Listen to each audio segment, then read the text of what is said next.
And I would like to say welcome to our three speakers. So we are going to talk a bit about e-commerce and identity, and actually a little bit of connecting to the previous discussions that the e-commerce side is of course a lot bigger than just kind of Amazon and similar. And how as a company do you handle all of not only the business to consumer, but in many cases you have a business to business or a business to consumer. And to discuss and exemplify a little bit of how real companies handle identities when it comes to going out towards the actual consumer of the services, we have three people. So we have coffee, shoes, and lots of different electronic stuff from Philips. So starting that, we will start with Lisa and coffee. The clicker is here. Hi, good afternoon. My name is Lisa, and I hope everybody's enjoying the program of the day. And for the next few minutes, I would just like to immerse yourselves into the world of coffee and tea, and also, of course, being an IDnext conference, also identities and how the track of e-commerce comes with it. So, just a little bit about myself. So, as I said, my name is Lisa Kuo, and my current role is the Global IT Identity and Access Manager for JDE, which is why I'm talking about coffee and tea today, because it is a coffee and tea company. And for those who don't know what JDE is, it's actually just right down the river there, south. And if the wind is good, you can actually smell the JDE coffee brewing at the Leisure Rhine. Yeah. So a bit of personal stuff about me. So I have been a bit of a global traveler myself. So I actually lived in several countries. I was born in Taiwan, but then I immigrated to Canada when I was young. So I lived up until I was graduated from university, and I moved to Singapore. So after working there and also starting out my journey in security, identity and access management in consulting, I actually then moved over to the, now not so sunny, sunny-ish now, but it has been raining for the last few days in the Netherlands. And now I live in the Utrecht area. So for those of you who know, Beeldhoven with my family. So I actually have quite a big family now. So I was recently a mother. So I have a daughter of a 1-year-old.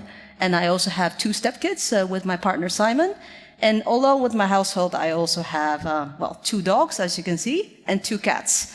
So although work-wise, I'm a global IT and access manager, at home I'm more chief sanitary officer and waste management, I like to say. Yeah. So I just want to tell you about JDE Peet's. So to give a context of what our company and what we do. So JDE Peet's is actually one of the world's largest coffee and tea pure play company in the world. And we have actually, our local roots actually started right here in the Netherlands, in Jouweren, actually back in 1700s with a small grocery store. And it actually was started with, confusingly, by a guy called Egbert Douwe. So then only in 1925 that his son, Douwe Egberts, which apparently Douwe, son of Egbert, actually then took over, and then it actually then becomes the Douwe Egberts of today. But then I think now it's actually, since the 1900s, there's been several acquisitions and mergers that's actually transformed our company to the global company that we are today. So we were acquired by Sara Lee. I think there was also the acquisition of Mondelez a few years back. And then we were then acquired by JAB Holdings, which is a German investor firm. And then that's when actually we merged with Peet's Coffee, which is an American company. And then actually we were listed at the Stock Exchange of Amsterdam in 2020. And then that's where we are, JDE Peet's today. However, it's important to know that operationally we still operate by 2 separate entities. So JDE, so from my side, I work in JDE, and we do obviously have our conversation with Peet's, but not necessarily operationally. We're quite separate in that sense. And also, maybe also my legal department would like to also mention this. I can't really go into the specific business of JDE, but I definitely still want to take you through a bit of a context of what we do here. And what do we do? Well, as you can see, we do coffee and tea. And our vision is that we want to unleash the possibilities of coffee and tea in every cup. And because we believe that actually coffee and tea being such a presence in our everyday life, that actually we believe that there's amazing things that can happen with it. And actually, I think back in 2020, we actually serve approximately 4,500 cups of coffee and tea across the world. And I don't know whether you guys are familiar with JDE brands, but then we do have over 50 brands across the world, so about 100 countries. So we have subdivided our brands into 3 different categories. So we have the global brands. So these are your Senseo and Lore, which are basically marketed the same way over countries. You also have the regional brands, in which they're similar in the sense that you also see them globally, but then they have a bit of a regional flair. And then you also have a bit of the local brands, in which you will only see presence of them in certain countries, and they're branded exactly like that. So unfortunately for the tea lovers, I'm going to focus a bit more about the coffee value chain today. So apologies there for those who do not drink coffee. But then maybe just a quick question to here in the room. Does anybody know which country is the largest country that consumes the most number of cups of coffee a day? So Nordic countries. Sorry? No, that will be a different question. That will be if I ask the amount, because the US is the amount. But indeed, it's a Scandinavian country. So Finland is actually the biggest, apparently the highest number of coffee consumption per day. And does anybody know where Netherlands sit approximately in that chain? Top 10 somewhere. Yes. Well, you're right. It's top 5. Top 5. Yeah. So we're also quite a big coffee company, coffee drinker as well. And then so we in JD actually manufacture the entire basically coffee value chain from the bean to cup, as we say. So there are 2 different type of coffee beans, major type of coffee beans. You have the Robusta and the Arabica. Robusta has a bit of a more bitter taste to it and a bit stronger. Arabica is a bit more sweet, a bit more smooth, I would say. And our largest coffee production in the world is actually Brazil and Vietnam. So this is actually where we get the majority of our coffee farms, and that's where we actually basically source our green beans. So we grow them from there, and then we export from the various coffee production companies in the world. And then we obviously bring it into the various factories within the world globally. So yeah, so the one in Utrecht is also a coffee manufacturing company. So we actually also, but we also only roast 2 types of brands in that particular factory, Senseo being one of them. And then basically what we do there is that we take the green beans. Actually, recently I went on the tour of the factory. So that was really, really interesting to see, the core of the business and what they do, is that they take the green beans and then actually roast it in these massive furnaces. And then there's about 5 altogether. And then they actually also do the packaging there as well. And then once you do there, so then it becomes more distribution. And then, so that goes to our marketeers. Where does it go? Which countries? And then you see this on your local shelves. So your Albert Heijn's or Lidl's or whatnot. And then you will see hopefully you see our major brands also being posted there as well. And also identities in the coffee value chain. So I think it's important to note that within JDE, e-commerce is not actually one of the biggest business processes. So predominantly what we do is actually retail. So actually transporting directly into the grocery stores, so resellers, so to speak. We also have another subdivision, which is our professional division, in which we actually then produce coffee towards our the hospitality departments and also our companies. So for example, your company coffee machine, we also service coffee there as well, along with the supply of the coffee machine. So if we focus then directly on e-commerce, so we have our associates, so there's people like me who work in JDE.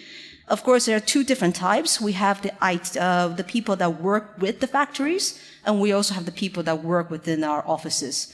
So if I focus on people who work in offices, so then there'll be our R&D department who are constantly researching different blends and different flavors.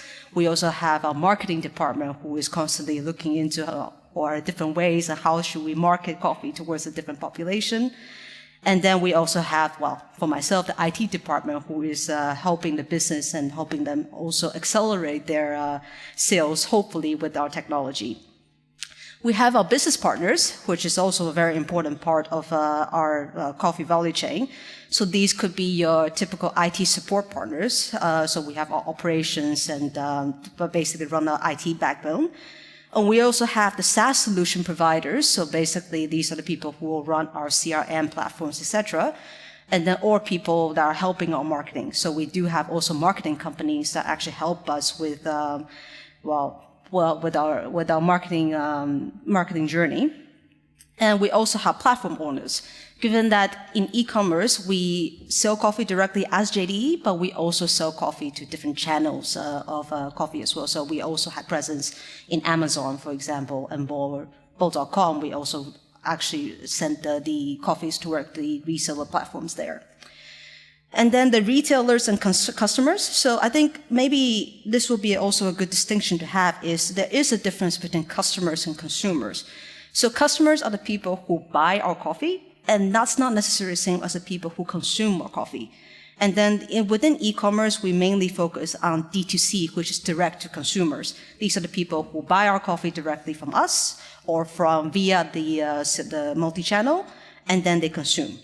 So the retailer customers, as I said before, these could be your typical coffee. Well, coffee shops means a different thing in the Netherlands than in regular world. But so these are your cafes and also your local grocery stores. And then you have the consumers, so people like you and me who likes to drink a cup of coffee in the morning.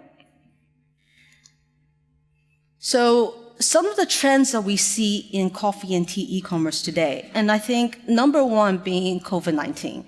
So obviously everybody remembers what happened, well, what I call the blip in the last 2 years. So I think COVID-19 really, we have seen an acceleration of people who started buying coffee directly from the internet. Because I think due to the pandemic, people stopped going to the grocery stores as much. So they actually then rely on either direct grocery store delivery or they actually buy the coffee themselves. And we also have some, continuous trends. So then we also have the personalification of coffee. I think I mentioned before that coffee is a very personal thing for most of us. We like, for example, I like 2 cups of milk in my coffee, or somebody likes only 1 sugar, someone likes black, or somebody only likes 1 type of coffee. So the personalization of the coffee, how coffee purchase journey becomes also one of the key pillars. Because of the COVID-19, we also have new shoppers. So these are my people that have never used internet before, like the elderly, who actually then started actually using the internet to buy coffee because they always like to drink in the morning and they have nowhere else to get there. And then we also have the new players actually that has been rising. And this is a new concept to me as well, which is a Q-commerce.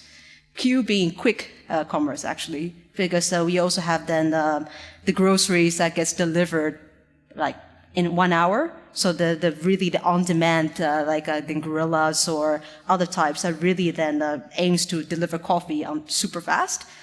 But then in general, we see that the trend is that even though it is a smaller part of our business, e-commerce within the coffee and tea, or especially coffee, is rising as of today.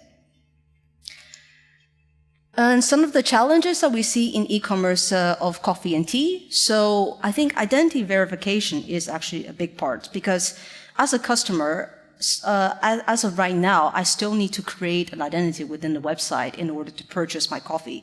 So I think the whole identification of customers, so can I easily log on? Do I really need to create a separate account to buy my coffee? Becomes one. And also the verification of the customer representative that helps you. So I think nowadays we have a lot of incidents of fraud. So people who claims that they're from JDE, however, they're not, and then they call up, they somehow get the identity number of our customers, and they pretend that they're one of them. We actually had a recent incident in which we found fake JDE websites that actually was claiming that they were selling coffee on behalf of us, but then, that was taken down very, very quickly. So, I think identity verification, do I, as a customer, trust that you're somebody from JDE, generally from JDE, selling me coffee? is also a challenge as of today. Cart abandonment. So I was really surprised to find out the rate of this actually. So I think there was a study done back in 2021 that all the, I think 100 industries, up to 69% of the items actually gets abandoned in the cart before it even gets to purchase. There's numerous reasons as to why people abandon their carts. It could that they got distracted, they forget. I know that happens to me a lot. And then also perhaps they didn't feel comfortable with the login process. I said, I don't remember my passwords anymore. I don't want to do this. I'm just going to go to another website to buy my coffee or whatnot. And also the security of the website. If I don't feel comfortable inputting my credit card details in this particular website, then why would I want to then buy my coffee there? And then I abandon my cart. Supply and price, and then I think everybody here in the audience unfortunately knows that, well, we have a very high inflation. Unfortunately, coffee is also one of the biggest commodity that was hit by this inflation.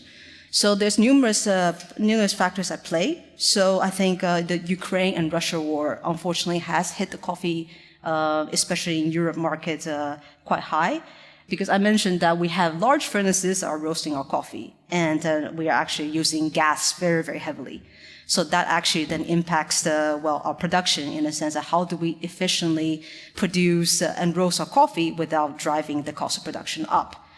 Climate change is a big one as well. So I think recently I saw an article that Brazil has been saying that I think over the summer it's one of the biggest drought that we've encountered over the last 10 years. And if you have no water, you have no coffee beans. You have no coffee plant. So in that sense, even the supply of the green bean becomes a challenge today. COVID-19, although it was an accelerator for us in terms of e-commerce, but then it also exacerbated the supply chain issue. So getting the coffee from A to B is unfortunately more expensive than it was 5 years ago, and also it becomes more difficult. And so in that sense, supply and price becomes a big struggle for us because the coffee market, as you know, is a red ocean. There's numerous coffee market brands in the world. I'm sure you can think of many.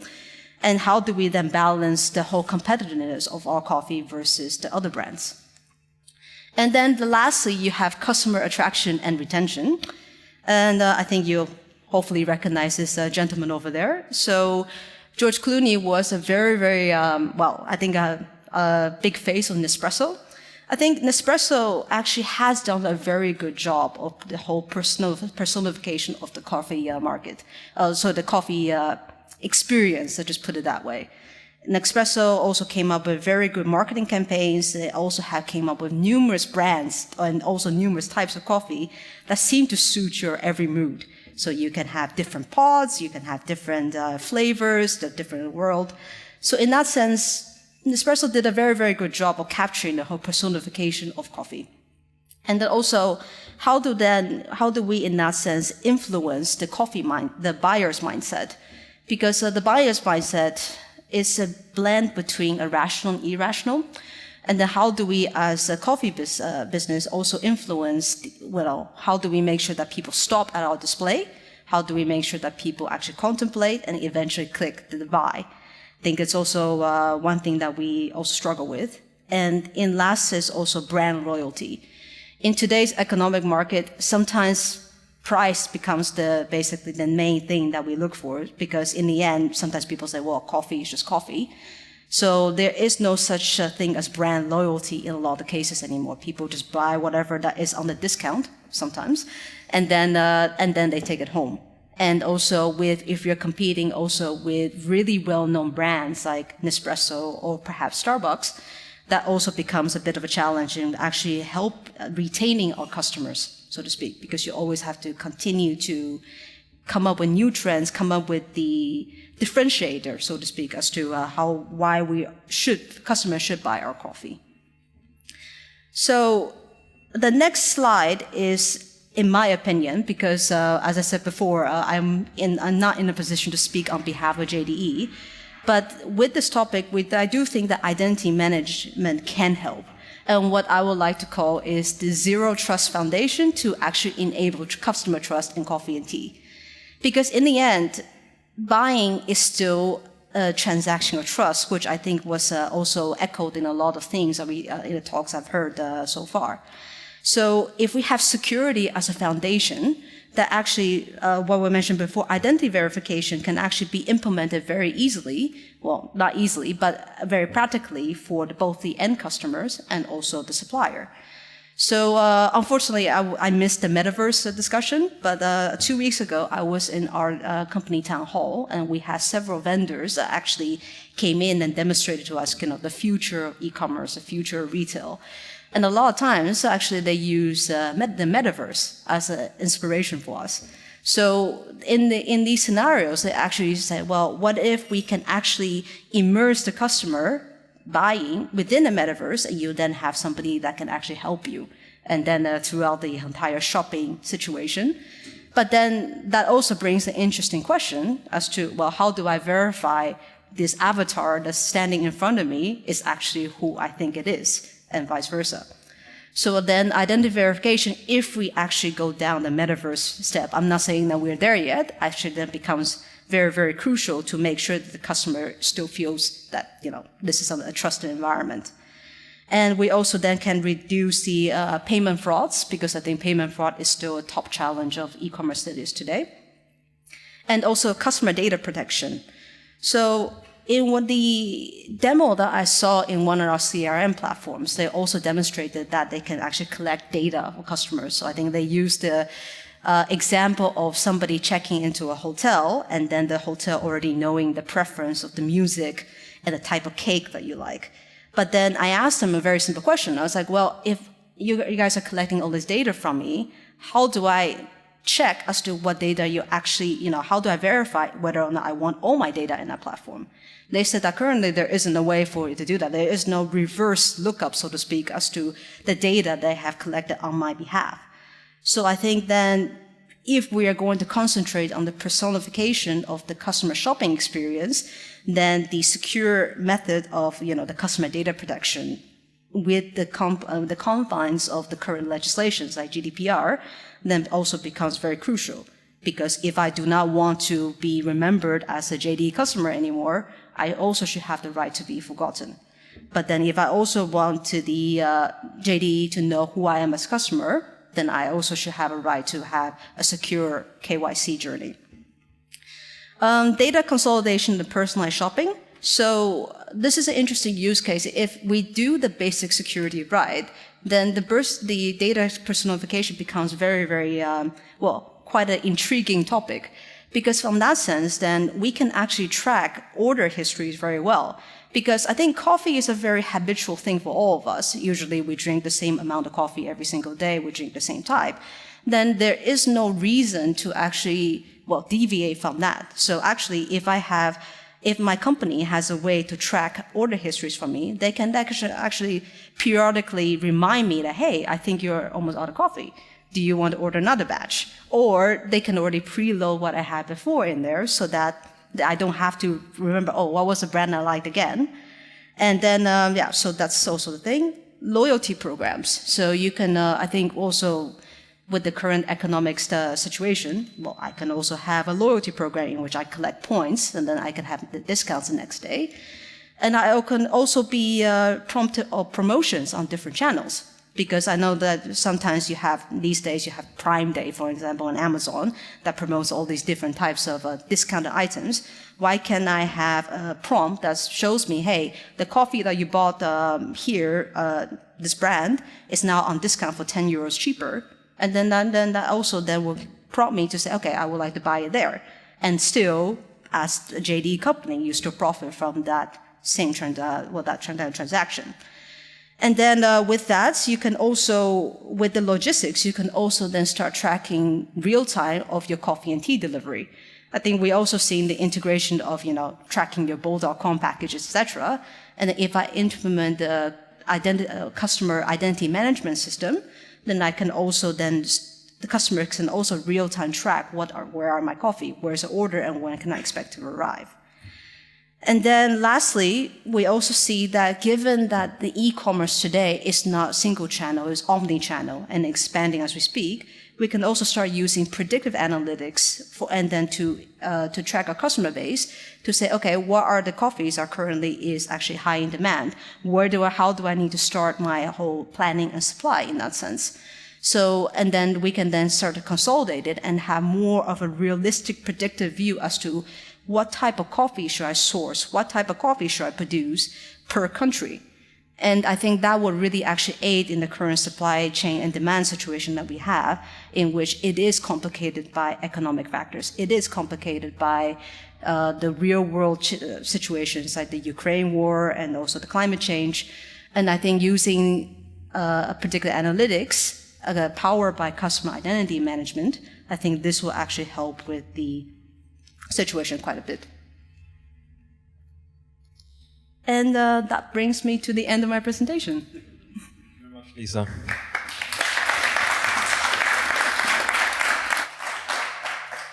So now that we've done coffee, we're going to jump into the shoes with Floor. And she will tell us a bit about identity at Adidas. Yes, well, good afternoon. It's nice to be asked to be a part of the panel today. It's a little bit exciting for me as well. Normally I'm sitting where you're sitting, much more comfortable than being on the stage, to be honest. But I will do my best, and hopefully I can give you some insights and some inspiration of my experience over the last years. So a little bit on myself. I'm working in identity access management from around 2010 in several roles, from service management, project management, program management, leading the identity access management team. And currently I'm leading the digital identity access management team of Adidas. Previously I've done the same for Ahold Delhaize, and I'm happy to see some familiar faces from Ahold Delhaize today, so you can chip in on my story today. Why I like identity access management so much is mainly because it's the bridge between business value and security. We are constantly balancing between security measures and the ease for the business. And that is why I like it so much. To constantly look at, are we going for the business value, so make it much easier but maybe less secure, or are we going for the security features and maybe then give in a little bit on the experience for the user. So I think also Lisa was explaining a little bit, like we have all those different digital identities in the customer journey. We all know the consumer purchasing the goods. So the coffee, the hair dryers, the sportswear, give it a name, peanut butter, you can buy whatever you want. So that's on the consumer side. Then we have the customer in between. Customers are most of the times third parties like resellers, retailers, franchisers, also a part of that customer journey and an important part. Then we look more at the logistics behind it, like who makes it available, so who builds that technology, who builds the user-facing application and sites. That's more on the workforce side. And then we look at internal workforce, so office employees. And I want to call out a specific group, which are most of the times a mix between internals and externals, the frontline workers, the people working in the stores and the people working in the distribution centers. They have similarities, but also different traits than the other users. I will come to that a little bit later. An important part, I think, in most companies is the external workforce. Think about your IT partners, your service providers, your contingency labor. A big part of that journey and a big part of the workforce, internal and external. So what do I want to talk about today? It's a little bit on my experiences. So when they asked me to be part of this panel, I said, like, what can I tell that's interesting for the audience? So what is it? And they told me, tell about your experiences. Maybe this will give you a couple of hooks to think about, which you can take along in your journey in identity access management. So that I will do today. For me, looking at all those different digital identities that I just shown, customers, consumers, the internal, external workforce, look at it in a holistic view, because there are commonalities between these groups. We all want to secure their identity. We at the same time want to secure their data. If it's your consumer data, so the data you provided, or it's the data of the enterprise, HR data, financial data, M&A data, all those data need to protect it. And that's the same for all these groups. Also, these groups are using or looking for the best user experience. And they want a seamless experience. So for me, these groups have a lot of commonalities, although they are managed in different ways. That is my first takeaway. Then I look at strengthen each other. Because they are managed in different ways, I believe we can really learn from each other. That means learn from each other and find out what the other is good at and steal it. So, for example, you have your consumer identity access management and you have your enterprise identity access management. Most of the times managed in a totally different organizational structure, managed by different teams. They have different platforms and tools behind it. But again, there's so much that we can learn. I believe that customer IAM can learn from enterprise IAM the security features. We are better at implementing security features. Think of authentication, strong authentication. Think of single sign-on. It would be so nice if you log into the GDE and that you can have a single sign-on experience to another managed website instead of logging in again. So I think there are things that they can learn from enterprise IAM. The other way around is also true. From my experience, customer IAM is much better in the intuitive user experience. If a consumer comes and the first impression of the site, purchasing the good, is not good, they will leave the site, they will not come back. So if the intuitive user experience for a consumer is not good, you don't sell anything. That's what we can learn as an enterprise IAM from SIAM. Make it intuitive. I believe that, and at least that's my experience, that we still need to train a lot of our users how to use the enterprise IAM solution. So we need to explain where to go and where to push and what button to use to get a permission requested, to do a password reset. There's too much training needed. On consumer IAM, that is much less the case. So I think that we can learn from that. Another thing that I think we can learn from customer IAM is how they use their data. And I think also Lisa mentioned it, like sometimes it's so much easier that they say, hey, others were purchasing this as well, maybe it's interesting for you. Or, hey, did you think about this purchase because in your group of data that we know, this is interesting for you. In enterprise IAM, we are hopefully starting that journey of using artificial intelligence or data intelligence to say, your colleague have these permissions, maybe it's good for you as well. Or hey, maybe you want to do this because others in your organization do that as well. At this moment, my experience, we don't do that enough. So I think that is what we can learn from customer IAM. So strengthen each other. That's the message. I would like to point out a little bit around frontline workers. Frontline workers are a different type of workers. They have some let's say, traits which make them unique. They are flexible. They sometimes are hired in the morning, need to work in the afternoon. They work today in the store in Amsterdam and tomorrow they need to work in the store in Utrecht. They work in hours that the service organizations are not working. In the morning, very early mornings, late in the evening. So I think that is where frontline workers are different than office employees, and you need to have also a flexible IAM experience for these users. That means, what I was explaining, they are hired in the morning and start in the afternoon. That means a seamless onboarding process. We need to get enough information so that we can provide them a digital identity and give them the right access so that they can work. This group also doesn't bring their laptop to their workplace. They have shared devices or they have maybe a desk in the entrance where they need to do some of their, let's say, more data-driven work. So we need to address this population in a little bit different way. But one thing that is important for this group is, again, we are not going to train them because it's such a flexible group. They work today for us and in a week they were not working for us, so we have no time to train them. So also here, we need to provide them an intuitive login process, an intuitive process of working with their access that we will give them. So frontline workers are different than the other workers, and we need to look at their traits and we need to cross-combine what from the other groups that we can do. External management. This is also a dynamic workforce. I think everyone knows the challenges, and I think also probably you in the audience understand that external workforce management is a dynamic group. And a lot, for us, it's always a concern. Like, do we have the latest information? Do we know who their current manager is? Do we know if they are still working for us? Do we have the right location or department for these users? I think the data around externals is still a concern, and a concern that, in my experience, is still there.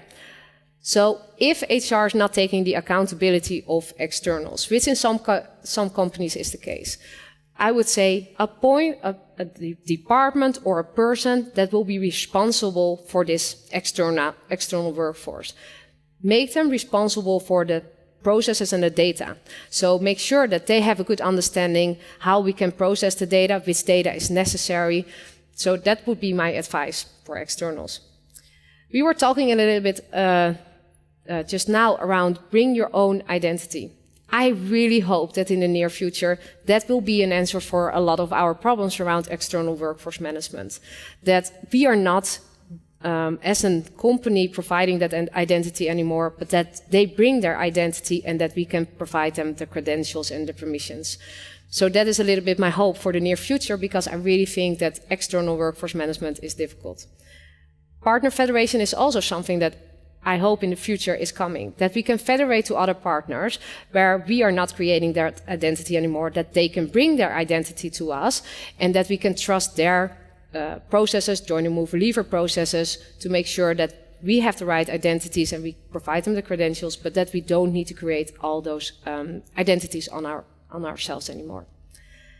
So that's a little bit my takeaways, a shorter presentation maybe, but I hope that I give you a couple of hooks where you can think about and the things that I experienced in my journey leading IAM. And hopefully you will give me also feedback on how you see it, because these are my ideas and my experiences. So I'm really open to your opinion and your experiences in this area as well. Yes? Thank you very much, Floor. And now we have one last speaker, Michiel, and then we'll go over to some Q&A. So please think about good questions for the last part. Okay, my name is Michiel Stoop. I have two roles within Philips. I'm domain lead identity and access management within group security, information security, and I'm also business process owner, which is an independent role of the organization. So we have a process framework in Philips, and we all need to guarantee that we have proper processes defined within the organization. And from my view, the identity and access management experience should feel like this. Sorry, Lisa, it's not coffee, but it's a smoothie here on this picture, but it should feel like this. If you're getting access for the employees till the consumer, it should be comfortable. So first about me. I'm living in Sonnenbreugel, that's a village nearby Eindhoven, so I'm really a Brabander with a soft G. Sorry about that, I cannot change that. So I'm growing up with that. I have more than 10-year experience in identity and access management, and working for 8 years within Philips, and before that I was a consultant. I'm by myself still. I love road cycling. I'm training on Tuesday and Thursday if I have nowadays time at WW Schijndel, so that's a team where young talents are cycling in competition, but I'm not so young anymore, but I try to beat them still. I love mountain biking on single tracks in the weekend if I have some time. I'm going for 31 years already to all away home games from PSV Eindhoven. And of course, if you have summer sport and also in the autumn, I need to do something in the winter, which I love to do, is snowboarding. I also have a family, but due to privacy reasons, I will not share any pictures with them, but I love give football training, so I'm a trainer of my son, who's playing at SBC. That's a local football club, and he's playing in the first team of the age of 10 years old, and they're playing in the highest league. So, yeah, what I mentioned, I'm grown up in Sonnenbreugel, born in Eindhoven, and I studied on the Tilburg University, Information Management. So, Philips, we all know Philips. As a company, it's there already for many years, of course, more than 130. And you probably had some products at home, like a television, coffee machine, hair dryer, or whatever. But that's all not Philips anymore. Philips is nowadays a company focused on health technology. Only health technology. Sorry about your light bulbs, but still the brand name there. But that's the only thing we are focusing on really on the health tech. And we want to improve 2.5 billion a year people's life. And how we are going to do that is with using meaningful innovations in the organization. And what does that then look like? So we have a health continuum, and that's really at the middle of our strategy. So it's about healthy living. For example, you can buy sports shoes from Adidas, you can do a lot of running, and then hopefully you will not get any injury.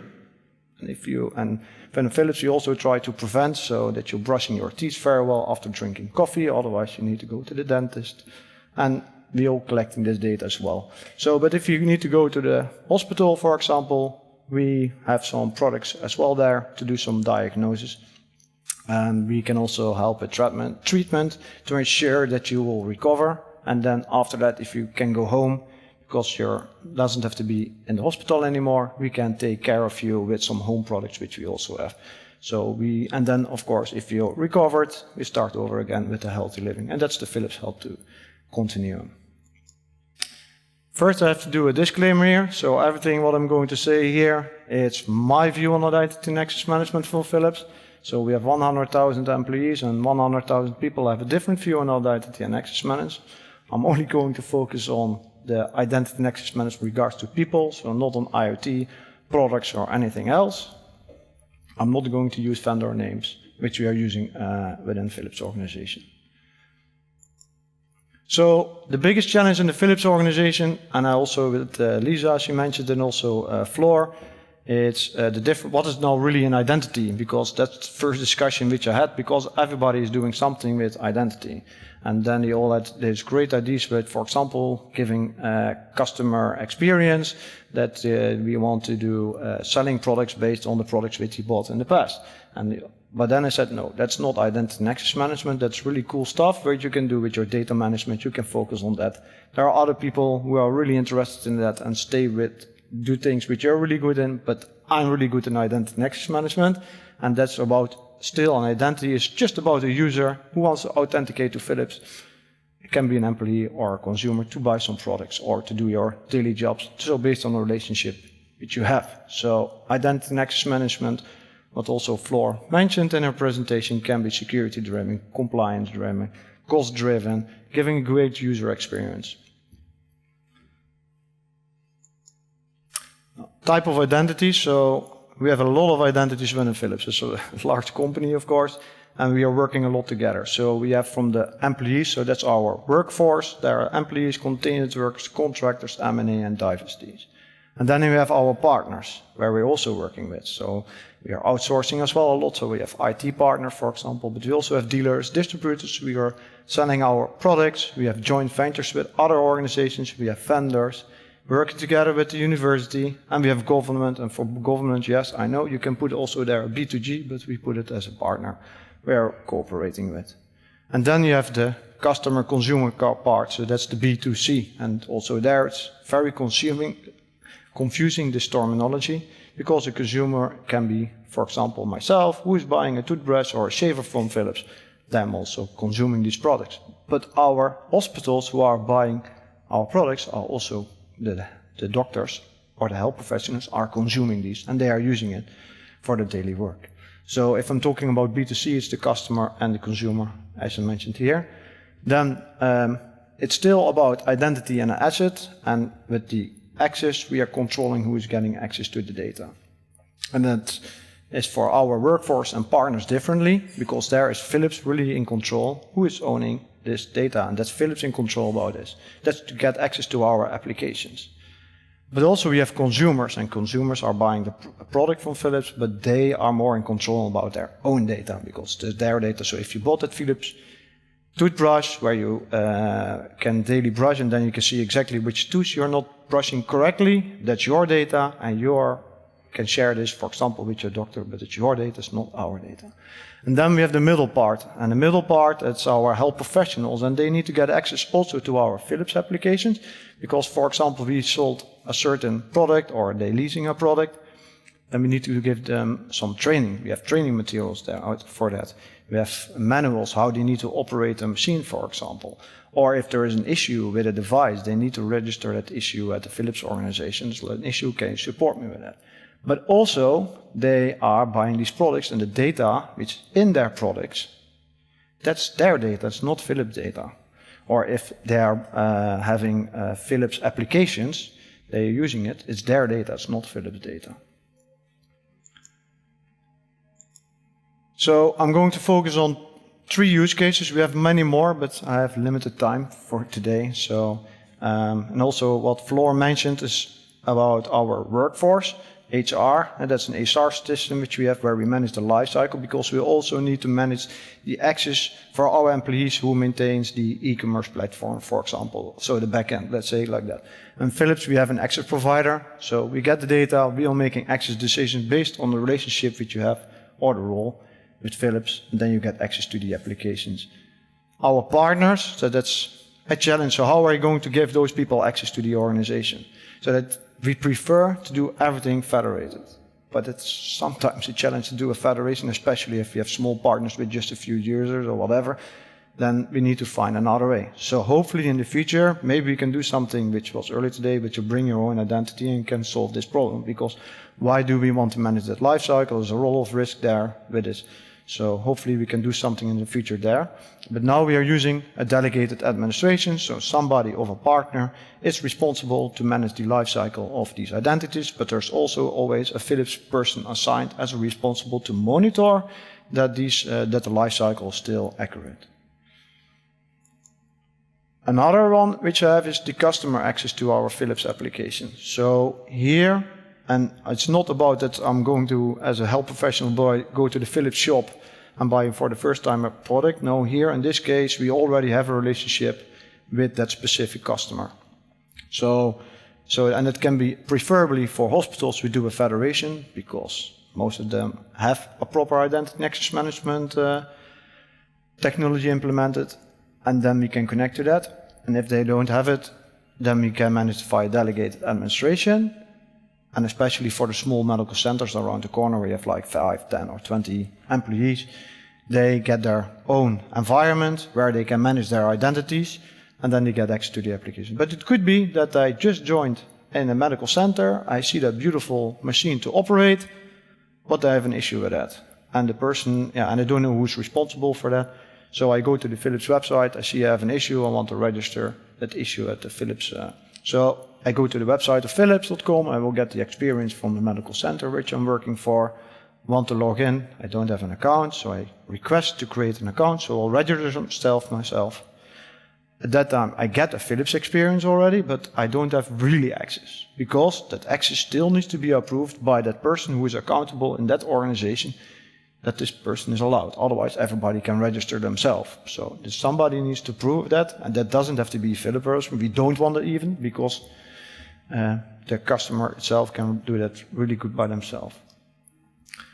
Then this is another use case. So this is about what I already mentioned. You can buy Philips applications, or you can do a subscription to a Philips application. So see it like you are using Workday or Salesforce from those companies, then you get your own tenant. And that's exactly here the same. So it's the customer tenant, it's the customer data, so they are in control who is getting access to that. And they can set up a federation for that, or they can use another product, an own tenant, where they can do the delegated administration, and then they can manage the lifecycle. And the first time you buy one product, buy another product from Philips or another application, then it will be a single sign-on. It will be an automated SSO, just the access provider and the service provider, because you're already using that. Now, what does that look like then in the end? So what our view here is, this is really like, I have the identity providers on the left side, is the access provider, so Philips is making there really all the decisions, so based on rules, relationships, everything what has been defined, so logic, so if you don't put any data there, nothing will happen, of course. And then we have the service provider, where you're working with together to understand what the people can access to. Then we have access information points, and the access information points are important to make the decisions. So if you authenticate, we see like, okay, what are you? Are you a Philips employee? What are your location, for example? What devices are you using? What's the context? But it could be the same for our customers, for example. If we see something suspicious, so hey, this is not normal what we are seeing here, then we are also going to alert on it. And then our SOC can take some actions on that. And that was my presentation from Philips. Thank you very much. So we have a few minutes left for questions. So anyone who has any questions to our panel?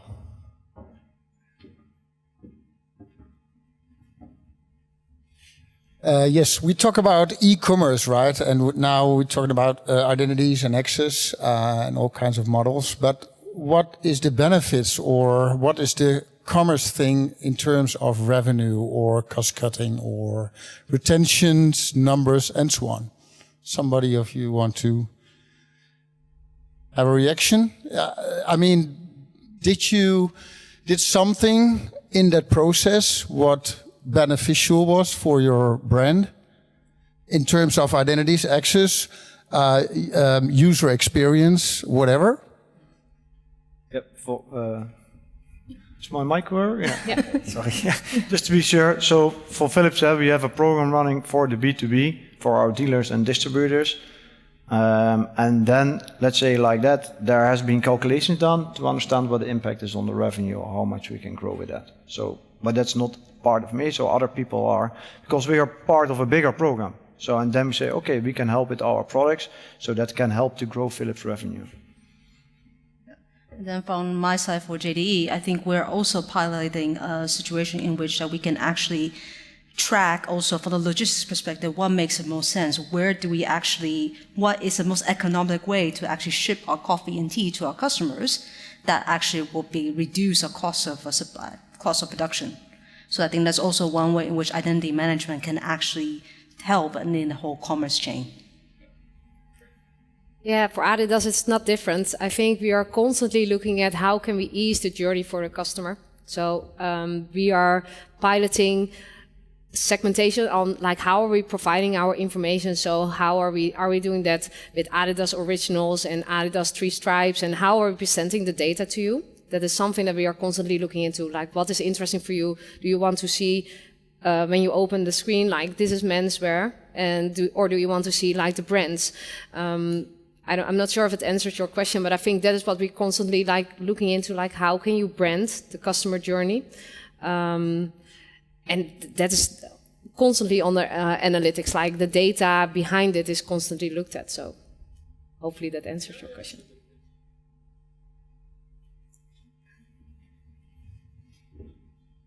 Yes, thanks for your presentations.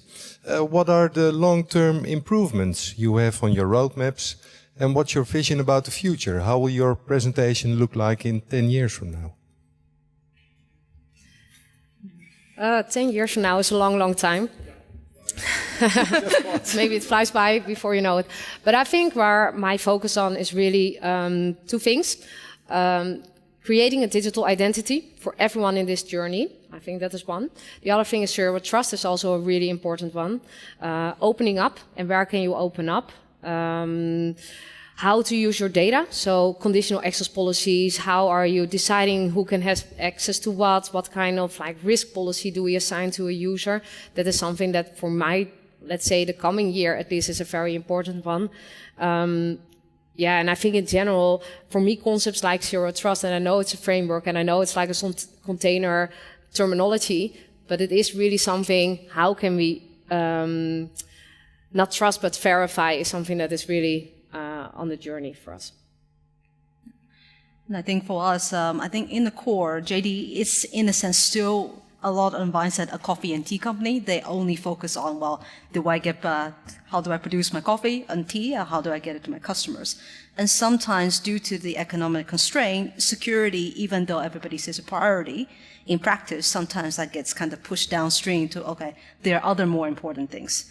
So I think what I look forward, at least in 10 years from now, is that actually we can actually make sure that security, identity and access management becomes a mandate in our C-suites, in our excos, and that we can actually produce, as Floor said, a zero trust method to make sure that we actually protect our customers, protect our employees, and then we can actually then focus on making sure we still deliver the quality products of coffee and tea towards our customers, but also make sure that this is also a secure way to do it. I think that's what I look forward in 10 years' time.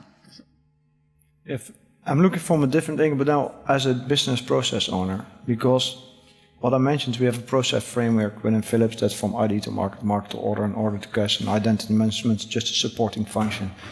And what I need to do is I need to interact with everyone within Philips. Where does the relationship start? How is that relationship managed? Who's managing? What does your process look like? How does it link to my process? And then I get an end-to-end view. It's like, okay, here this person you start the relationship with, and how do you do the due diligence, and when is that? When should be that part of the process? Do we have to have that at the beginning of the process? Should be at the end? Because the customer wants to buy a product in our Philips shop, an MRI scanner, for example. Do we need to do all these checks at the beginning, or can be later on, or during in parallel? And that's what I like from a business process owner, to have these conversations in the organization about the B2B and the B2C part, to define that process from end to end.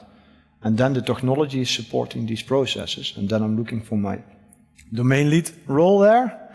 And then, yeah, we need to figure out, okay, where we will be after 10 years. I hopefully that everybody can bring their own identity, rather than that I need to take each time all the papers with me. It's like for my driver's license or the university where I graded, because I start a relationship with Philips, I end it with Philips, and I will move on. And Philips doesn't need to also store all these data. So they only need to have certain data. I have a contract with them side, there's a start date and an end date, and when it ends, I will move on to another organization, or I have an interaction with one of customers, in this case then a consumer with Philips. He wants to buy a product, he will only share the information which you need to share. But I don't know if that will be feasible in the next 10 years, but based on also which we had sessions earlier today, that will be great. Well, thank you very much for your presentation. Really good insights in the problems you ran into. And I always like to make things more complicated.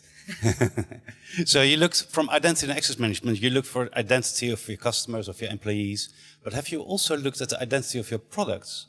For example, in 2026, there will be a European legislation also for a product passport for clothing, for shoes, probably.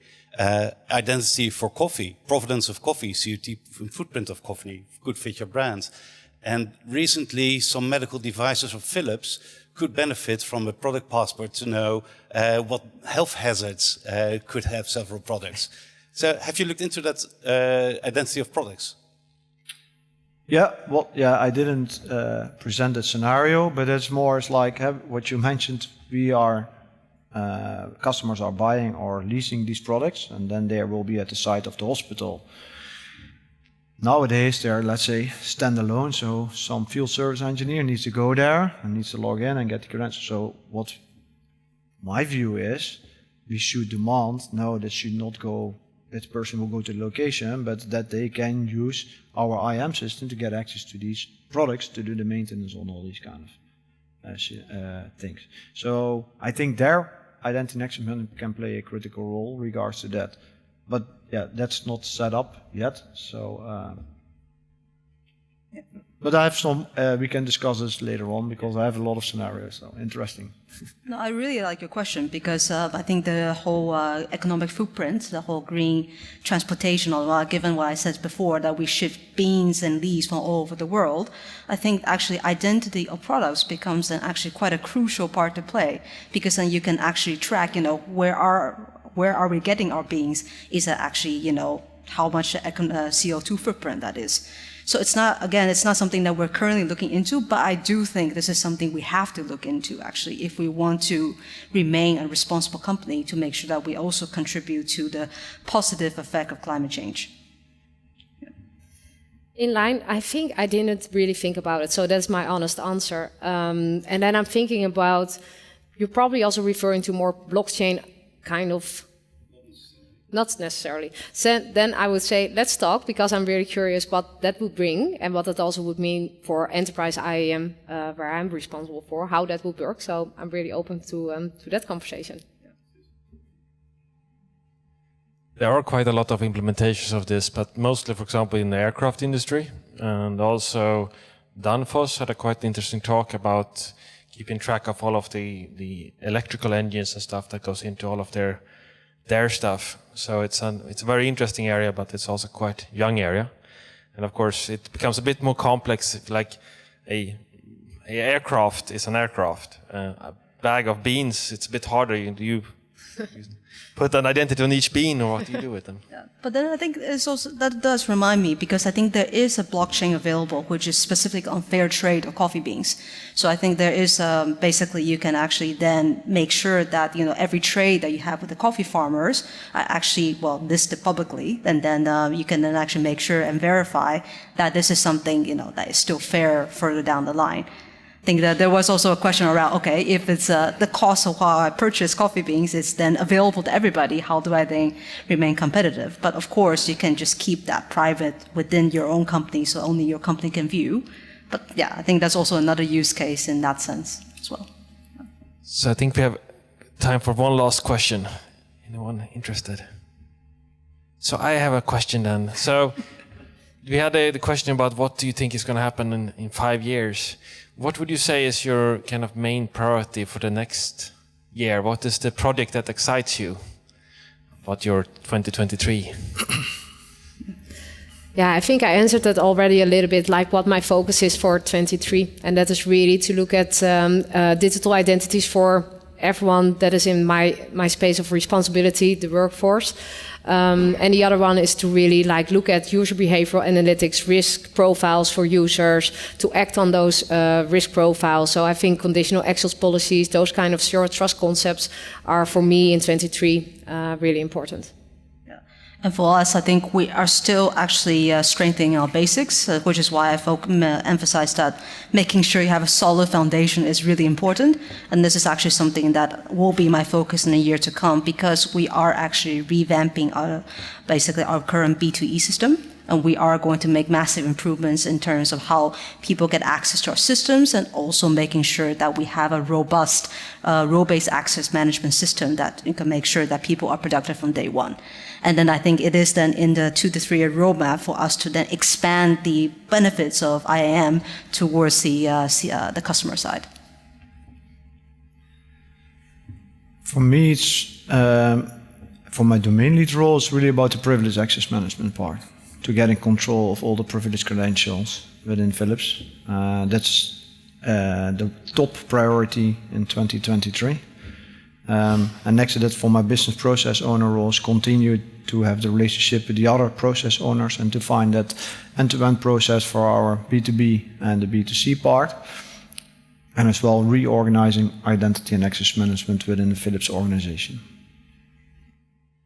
So thank you very much for your answers. So big thank you to the panel.